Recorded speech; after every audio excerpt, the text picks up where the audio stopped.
Hello, good morning. It's Lee Swanner, and it's raining outside, so I'm sitting inside the house today studying a little bit. And I thought maybe I'd try to share a little bit of information on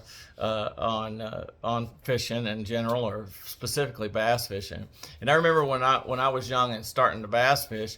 I didn't have a boat. I didn't know where to go. I didn't know what to do, and but every body of water I saw, I thought, man, there's got to be bass in that. There's got to be bass in that.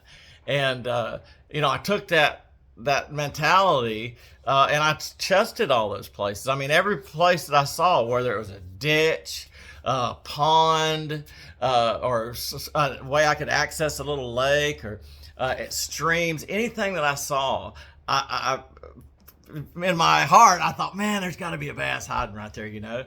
And so I started trying these places, and man, I'm gonna tell you something, especially here in Florida, there are bass everywhere. Every retention pond, every golf course lake, every neighborhood lake, they're everywhere. And so try these places.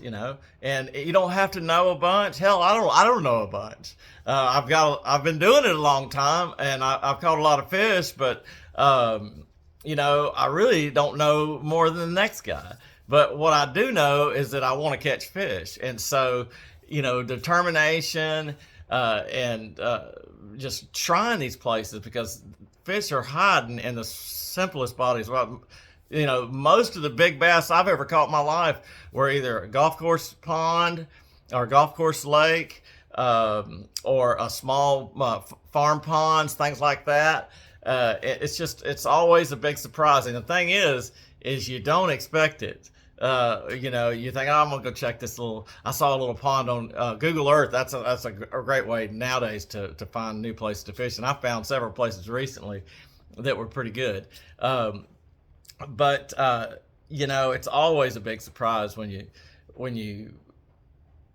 I'm gonna go check this place out. And you put on a worm or a spinnerbait or whatever, topwater bait, and you kind of get however you got to get through the brush to get around it and find a place to cast, and you throw your bait out there, wham, and you're just not expecting it, but it does pay off, and it's a great way to catch fish.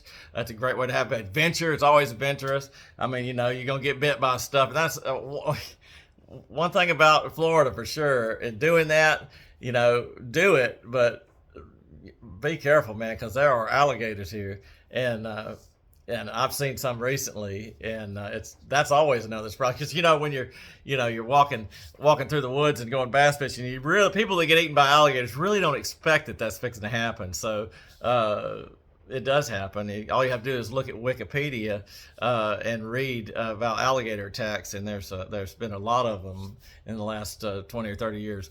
So anyway, that's the thing, man. It's just these little ponds, little small bodies of water. They've all got fish in them, and some of them got big fish in them, especially if they've been there a while.